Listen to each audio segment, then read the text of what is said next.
All right. Hello, and welcome to episode 4 of the Avoiding Average podcast. My name is Susan Gates, and I am the host. And today I'm really, really excited because we have a guest here today with us. This is Kelly Ritchie. I had the pleasure of meeting her in Austin last year when doing the Soma Breath certification. And so, Kelly, thank you so much for being here. I'm so excited to see you again. And I'd love to thank you. I would love for you to go ahead and introduce yourself. Oh my gosh, Susan, thank you so much for having me on. I'm so honored to be here. It was a true joy to meet you last year in our breathwork certification. It was one of the best weekends of my life. I don't know about you, but for me, it was one of the best weekends that I had.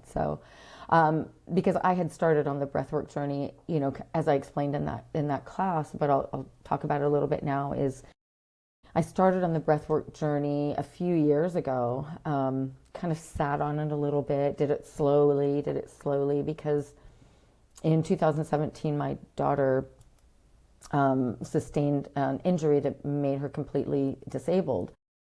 And just the stress that I was under of managing her and losing her that we knew. Breathwork came to me in a time that I was looking for something, but I didn't know what. And good old social media delivered up something to me, and I made a phone call, submitted in for a phone call, and the rest is history, as they say.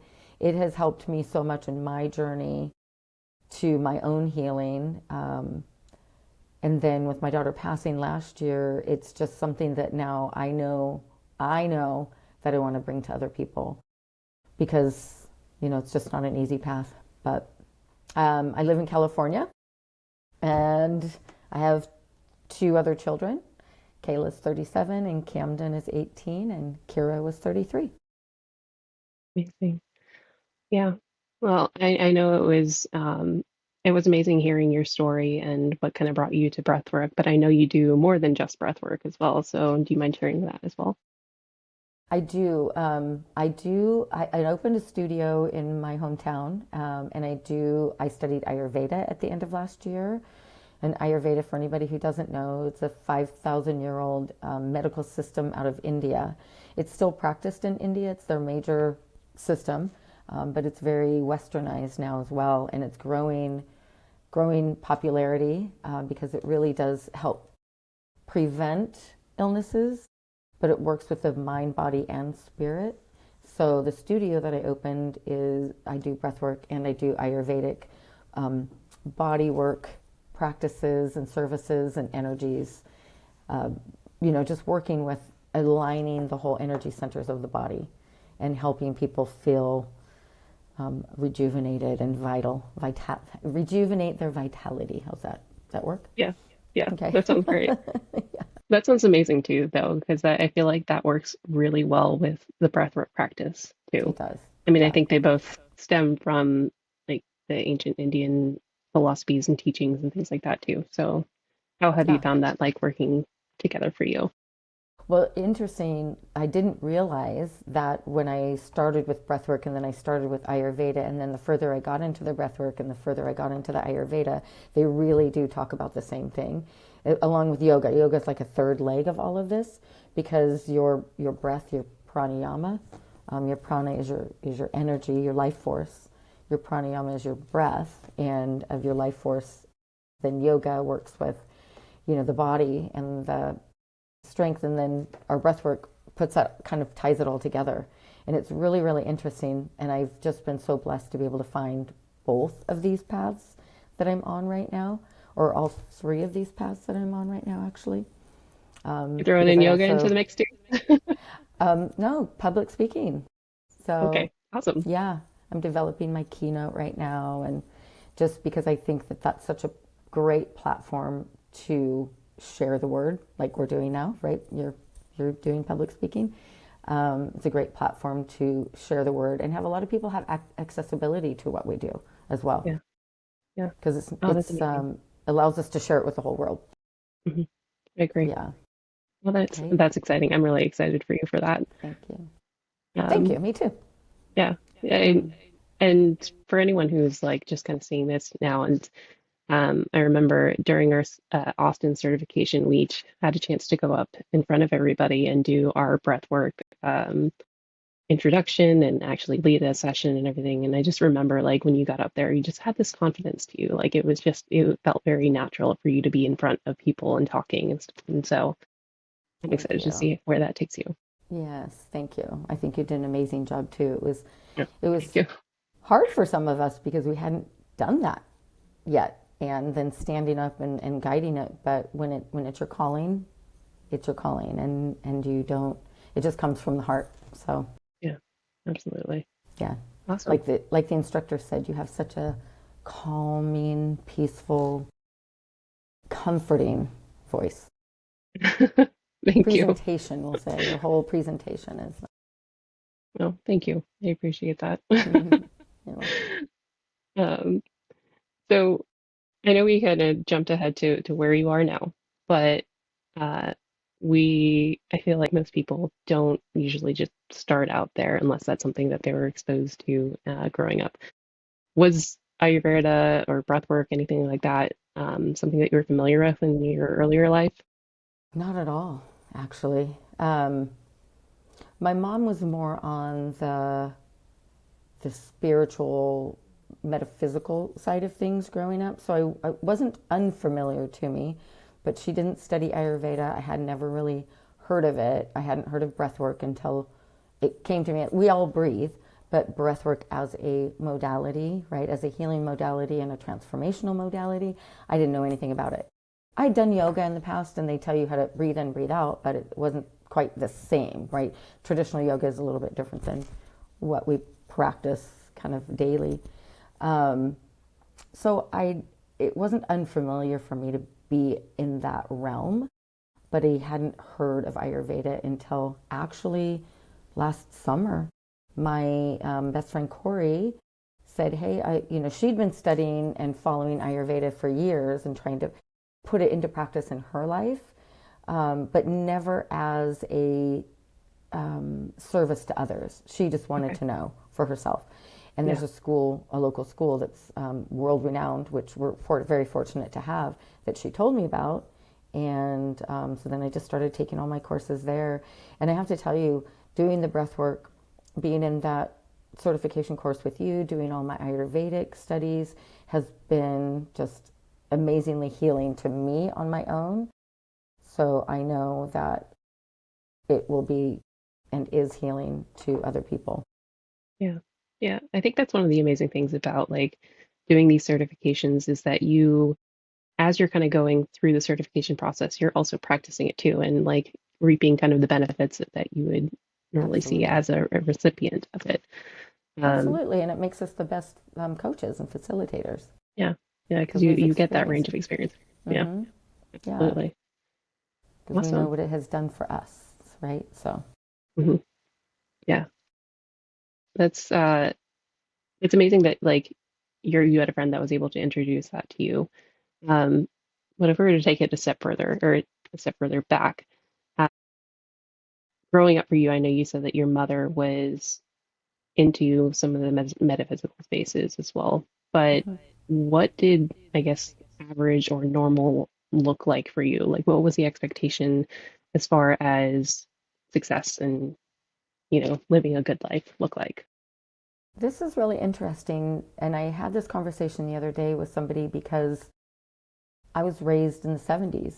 And I mean, 70s through mid 80s, right? That was my childhood through teenage years. And when I was younger, my parents divorced when I was 5, Yeah, well, but I was the only, well, there was one other family on our street, and I think they were probably the only other family in our community who was divorced. And so normal for me growing up was two parents in the household, dad worked, mom stayed home. Kids were not to question adults. We were to just not be seen, see but not seen but not heard. And so really we were taught to be very polite and very obedient and not speak up for ourselves and not have our own voice. So that never felt normal to me. I mean, we weren't normal anyway, but the average was that there were two parents in the house and two kids or 2.2 children. And I grew up in a suburb, so it was the tract home, and everybody belonged to the Cabana Club, and it was about perfection. Um, and then my parents got divorced, and my mom became the black sheep of the neighborhood. Really? And that was really hard to see her go through because then we felt like the black sheep of the neighborhood. And my dad got remarried and they were fine financially. My mom didn't get remarried and she struggled. And so at the age of about 7, my mantra, the song that I adopted was, you probably don't know this, but the song, it's called I Will Survive by Gloria Gaynor. And for a 7-year-old, you have? Okay. For a 7-year-old to have that as her mantra, says something. I was not going to grow up and be dependent on somebody. I was not going to grow up and get married and have somebody divorce me and then me struggle. So I've always been very independent, which wasn't average then. So for me, average was a little bit different, I think, than for a lot of people in that era. And then we had to grow up and kind of try and find our voice. And women worked, but you were in supporting roles. Women were never the doctors or the pilots or the principals or the CEOs. We were always in supporting roles.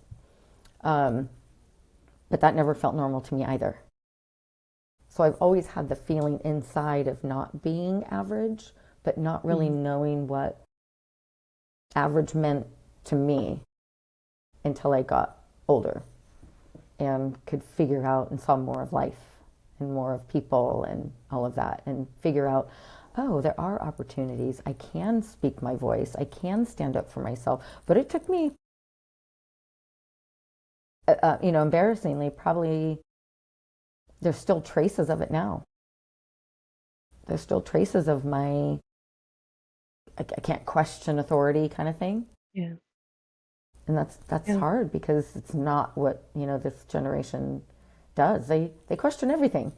So I've had to learn. I've had to learn how to do that. So Yeah. that, Yeah. yeah, And I imagine it is really difficult to shake the habits, even if you're aware of them and you don't like them. It's something that everyone kind of struggles with, right? hmm Especially after they've identified it, and it can get frustrating sometimes. yeah, you never feel authentic. I mean, I'll speak for myself. I never felt authentic. I never Mm. felt like I was living my true potential or true life until I started doing what I'm doing now. So it's tough. I grew up wanting to be an actress, right? Well, that's not super realistic, but I was on stage and I took dance and I did all these things, but to make it on the big screen or on the TV Mm. was not super realistic. I did want to be a nurse for a while, and then I wanted to be a pilot, but that wasn't something women do. I tried to join the Air Force, but you couldn't be older than a certain age, especially if you had children and you were a female. Wow, I didn't know that. Yeah. So it was, yeah, what was the age? Like 26, something like that. You couldn't That was join a if cutoff.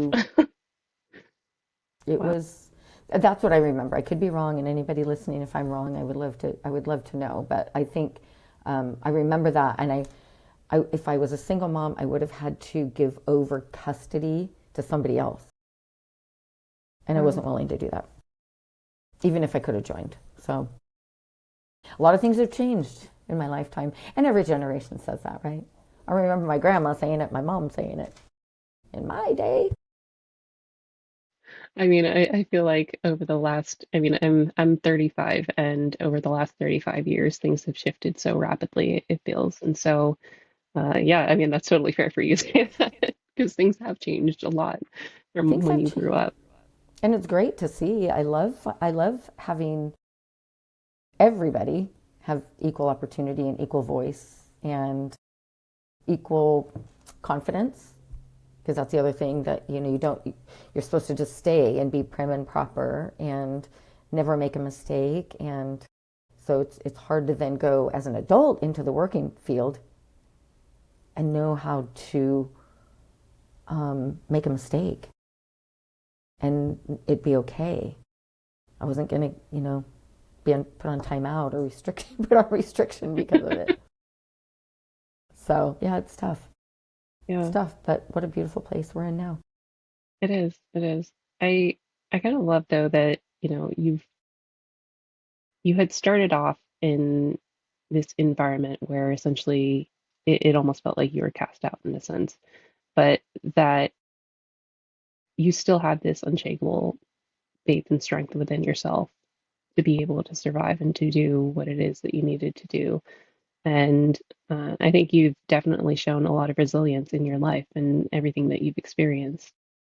Um, and so I guess where along the lines do you feel like you had to take a step back? Because I think we all kind of reach this point where we see that everything that we've kind of been working toward or everything that we thought we believed may not necessarily be true, and reevaluate and kind of shift directions like you did. It really was when my daughter became disabled, and I really had to look at the meaning of everything that I was doing because when she became disabled, she was 100% disabled, like catastrophically, and she required 24-hour care. And I was working in a very male dominated field at the time, which I, had been since I was in my third, since I was like 29, the auto industry. And I was traveling, I covered 8 states. And the stress of leaving her alone, because she was in a facility at the time, really made me shift my priorities and my perspective. And it kind of hit me in the face like, this is chasing, trying to climb the ladder, and the money and all of that really wasn't the purpose. Because in an instant, my life changed, our lives changed. And that was probably the most pivotal moment for me, along with everything that had been built up to that point. But it made me realize that we're not guaranteed tomorrow. So live your authenticity today.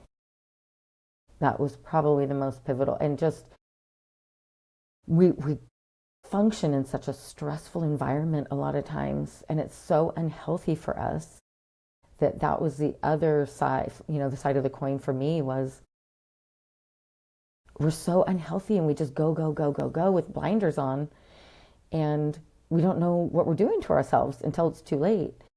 So wanting to step back and really take a look at my life and my priorities and what meant, because my kids were growing up fast. I mean, my oldest was grown up. Kira was 26 at this time. My son was 10, 9 or 10. My granddaughter was 4. And, now my son's 18 and my oldest is 37 and my granddaughter's 11. In a blink of an eye, it goes by.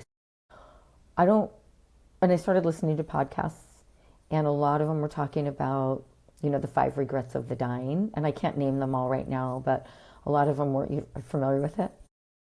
I'm Have not you heard of it? familiar with all 5, but I think I have heard something along those lines.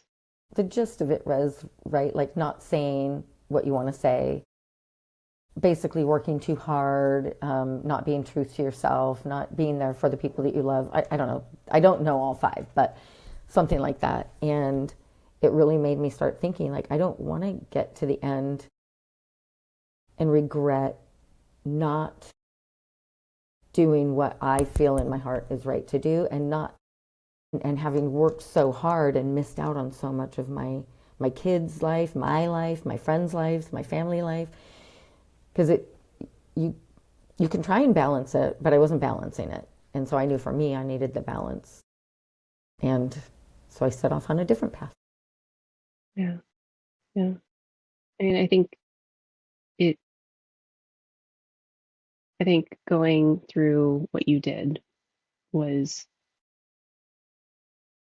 I honestly can't even put into words. Like, I don't know what it would be like. I won't even pretend to know what that must have been like for you. But I don't I want you to think, know.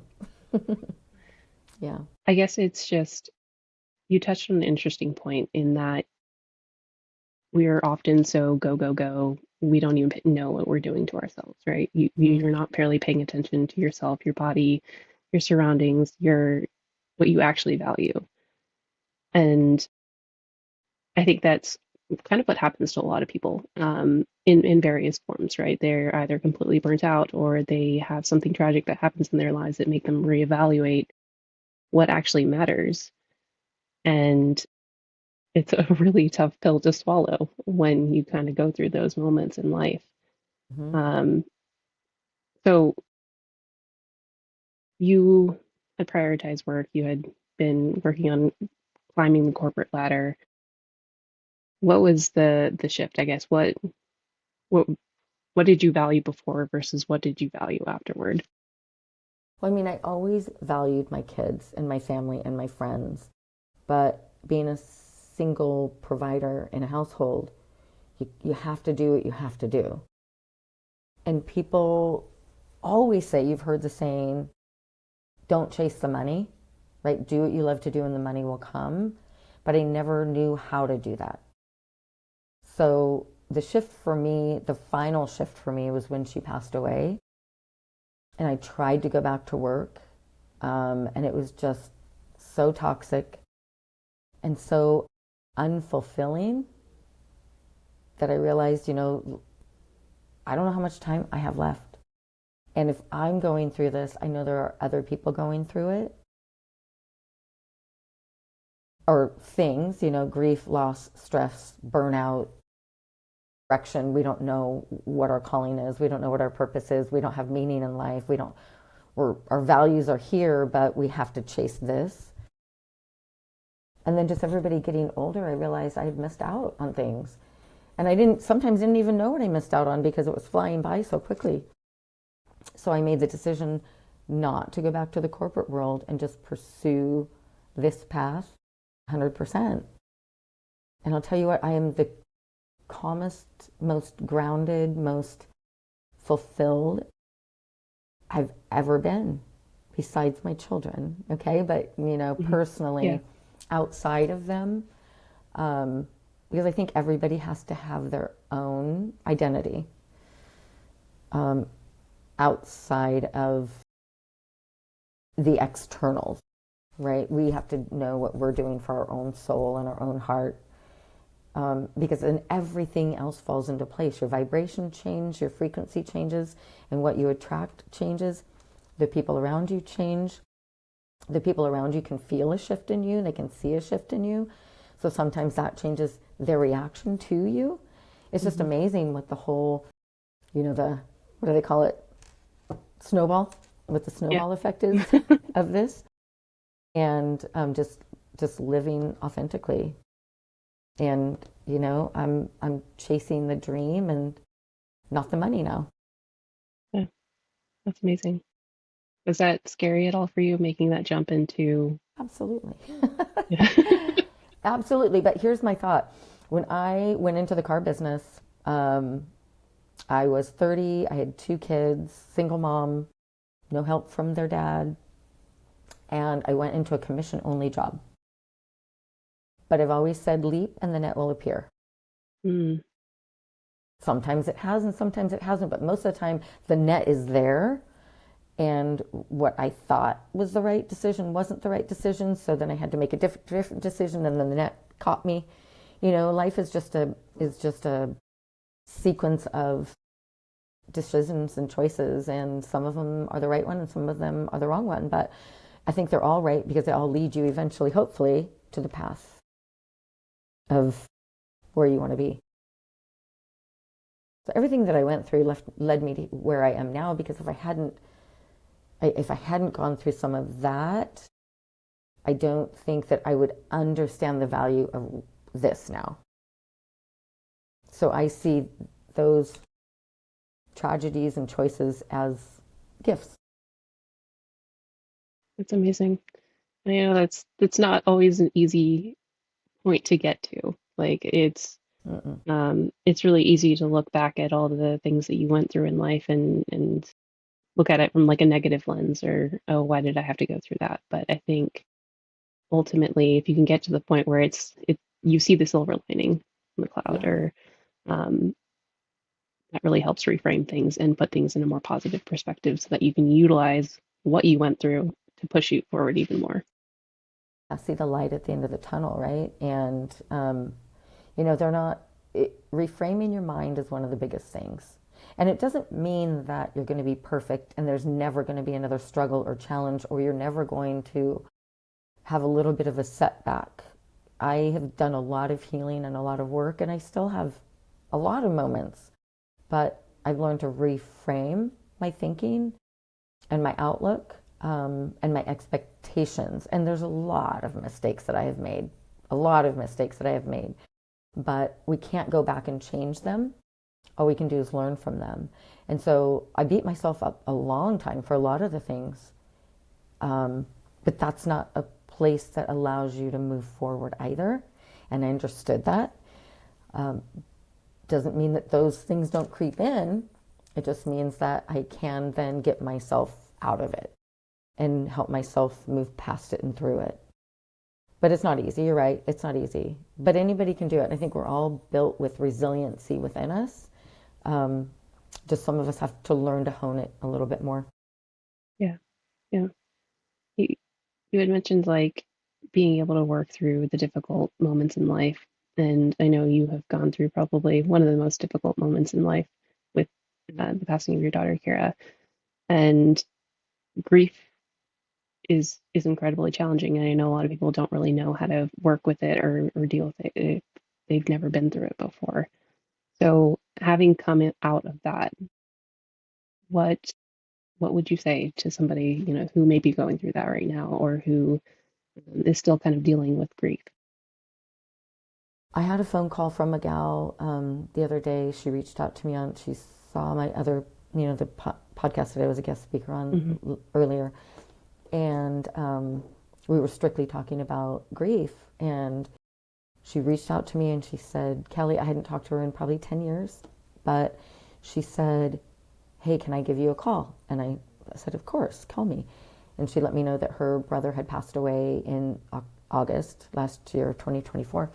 And her mom was having a really hard time. And she wanted to know what I did to get through it. And I don't have a magic wand, but what I have learned, and I made this mistake myself, but I read a lot. I listened to a lot of podcasts. I found people I respected, and were expected to process grief a certain way, I think, a lot of times.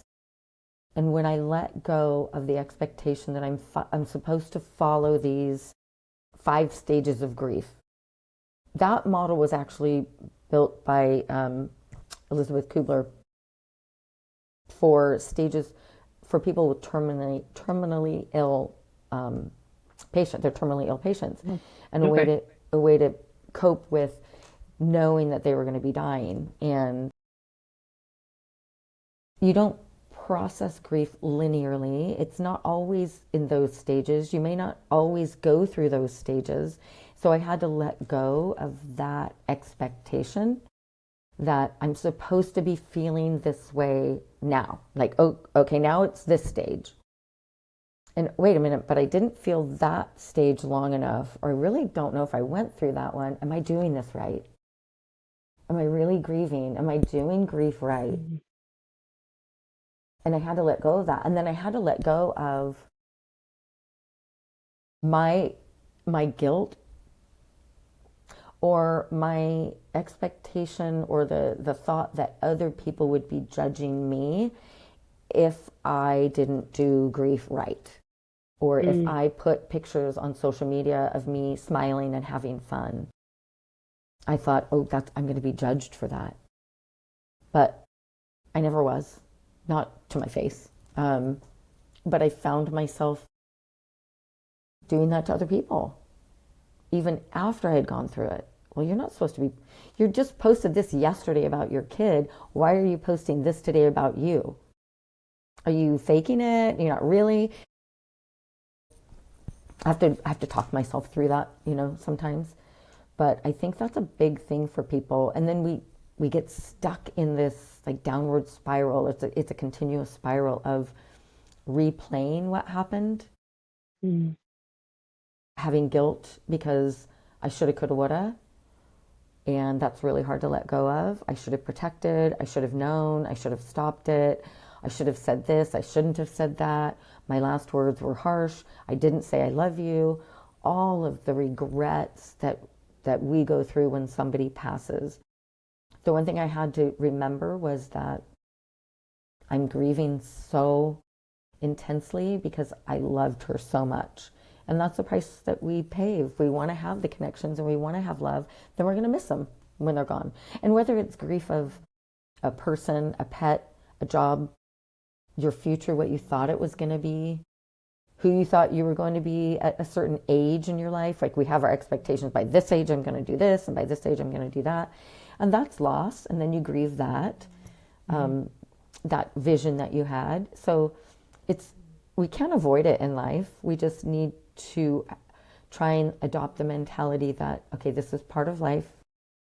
I'm feeling this way because I was fortunate enough to love this person, have this experience. People who get divorced, you were fortunate enough to, have that marriage if it was a good one. Now you're fortunate enough to get out of it if it wasn't. And just know that that's the price we pay for being human, because we can feel. And what a beautiful thing it is. Like I wish I would have had her longer. I wish she would still be on earth because she was amazing, but she's not. And I have her pictures hanging right here, so I can just honor her. The only thing that I can do now is be there for my kids, be there for myself, and honor her, live life in a way that she would have lived life, which just out loud and vibrantly and helping other people. Like she was my little redhead, right? She was strawberry blonde, freckles, blue eyes, and she just was vibrant, full of life. So, I mean, her Amazing. hair color went along with her personality. We called her first name Kira, last name Drama, which she didn't like very much. But so, I mean, I wrote a lot too. I think that's a big part of it. I talked to people. I had a grief counselor for a little bit. I found what worked for me. I walked, I got outside, I listened to music. So I found what worked for me. And so that's my advice, is find what works for you and let go of what you think you should be doing or what it should look like to other people, because it's different for everybody. Yeah.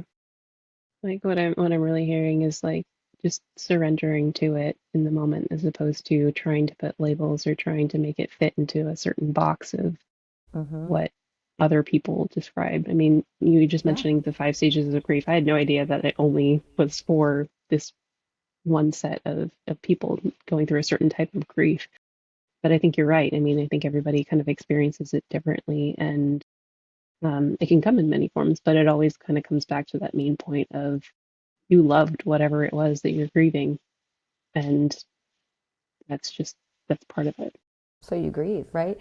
The other part of it is balance. I would say, yes, surrender to it, but don't get stuck in it. Mm, Allow yourself, because it still comes up for me, I have to allow myself to feel it, but give myself kind of a time frame. Like, okay, Kelly, get up now. Go shower, because that's part of it. Go do something different than what you're doing right now. Change your scenery, change your clothes. I mean, there were days when I wouldn't. I would be in the same thing for a couple of days. And yes, that's, just part of grief and depression and all of that. But yeah, they've added stages to grief now, because bargaining was one of it. And bargaining is really happens before, right? Oh my gosh, if you just let me live, my person live, this change, then I will, right? The if hmm then.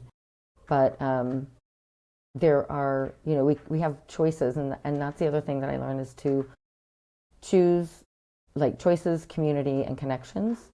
So those are 3 C's of grief as well. Um, my choices were, I didn't have to say yes to everything. If I didn't feel like answering the phone, I didn't have to answer the phone. If I don't feel like attending a function where there's a lot of people there, I don't have to. If I, want to go outside, I go outside. So it's all about choices, and it's about being able to set those boundaries for yourself, and say no when you want to say no, and say yes when you want to say yes. And having the balance of not being in the grief, finding your joy, having your community, having people to talk to, having people to talk to who understand, but also having people who aren't in that same group, because you want the balance of hearing about life outside Yeah. of this grief bubble. Yeah. How did you manage it as far as, trying to get out and be within the community, but then I'm sure there were probably moments too when you were out with friends or trying to be more social and then the wave of grief kind of hit. Oh gosh. How did you manage that? Um, I stopped apologizing for it. You saw me have a big breakdown in Austin, and I stopped apologizing for it, and I learned to be so thankful for the space to do it. If I was really out in a public place where I couldn't just, I would just remove myself. Um, and if that meant I had to remove myself temporarily, it was temporarily, or leave the event or the place, and allow myself to do that without worrying that it would hurt somebody's feelings, that it would look bad. I think that's, we worry about how we appear to other people so much, even outside of grief, that sometimes we can't be ourselves. And letting go of that is probably one of the biggest gifts that we can give ourselves, honestly.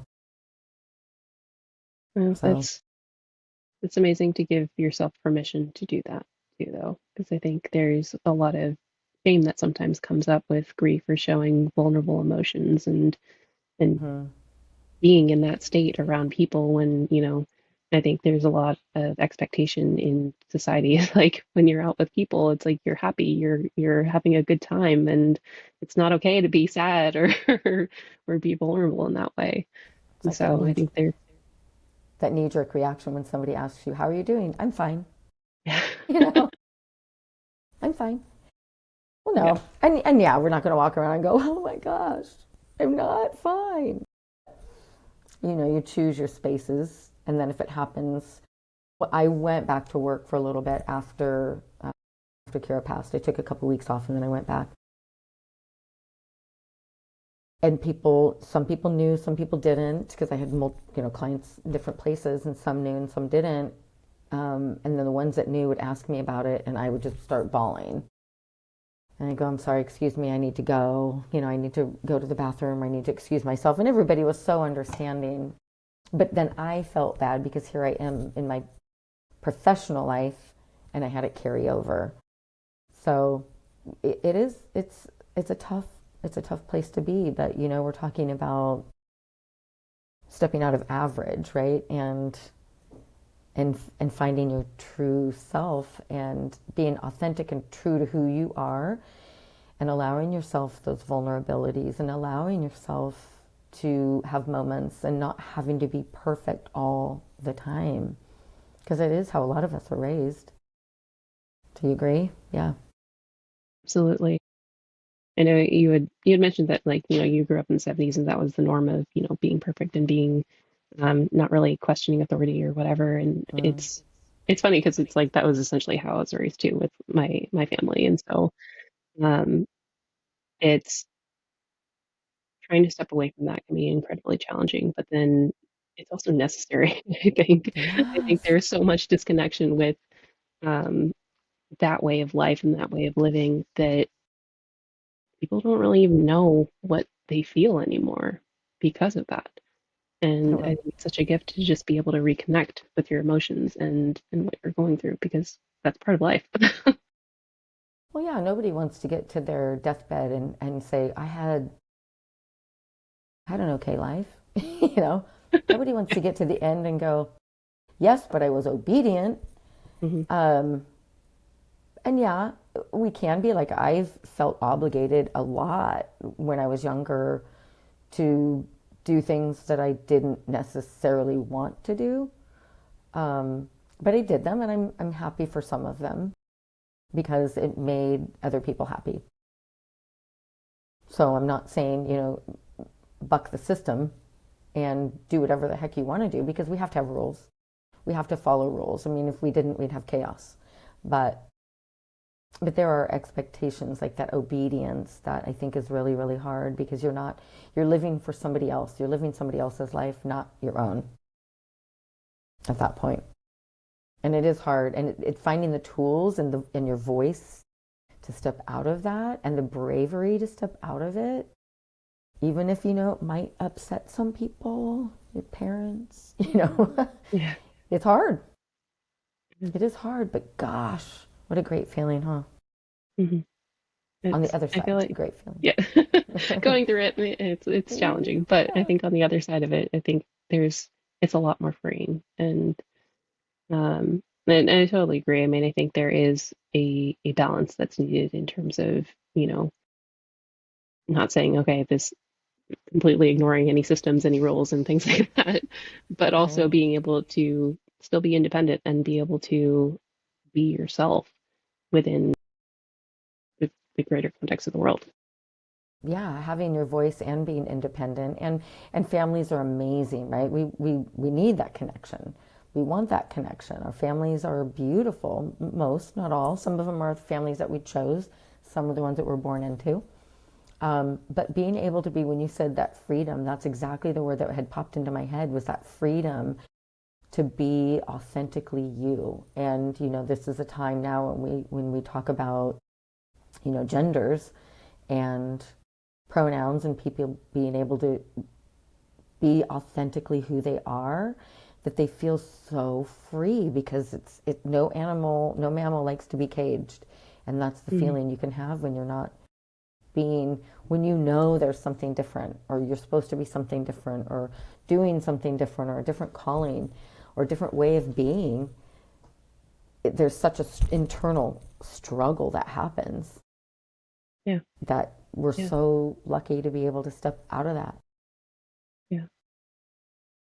And I agree, I think. I think it's interesting because it's like I think a lot of people haven't really maybe necessarily found what that is for them, like as far as being free to be themselves. And Mm-hmm. I think that's a lifelong process, honestly, is just like Yeah. finding yourself and who you are and what you actually stand for. It's a process. And so I think the more you kind of step into that, and the more you test out things and like, oh, okay, this is for me or this is not for me. And Exactly. that kind of helps navigate the way forward for who you truly are. Yeah, and And I think so, people are afraid to make mistakes or make the wrong mm-hmm, choice. hmm, So, gosh, okay, I know this is not what I'm feeling is authentic to myself, but I don't know what is. I don't know what that means for me. I don't know what my strengths are. I don't know what makes me happy. But then okay, just go out and try things. But then what if that's the wrong choice and I've wasted time? What I found it most of the time, any step you take is going to lead you to the next step. So even if it's the wrong one, even if it's not the wrong one, because I don't think there really are a lot of wrong ones unless you're hurting yourself or somebody else, or doing something illegal. But I don't think if you're not living outside of those parameters, then I think that any choice you make is going to help you get to the next step, because you'll either A, know that it was the right one, or it's partially the right one that's going to lead you to a different path that's setting you on the right course, or you know that it wasn't the right one and you can eliminate it now, and you can eliminate it. And there are people who come into your life. I always heard season, reason, or lifetime.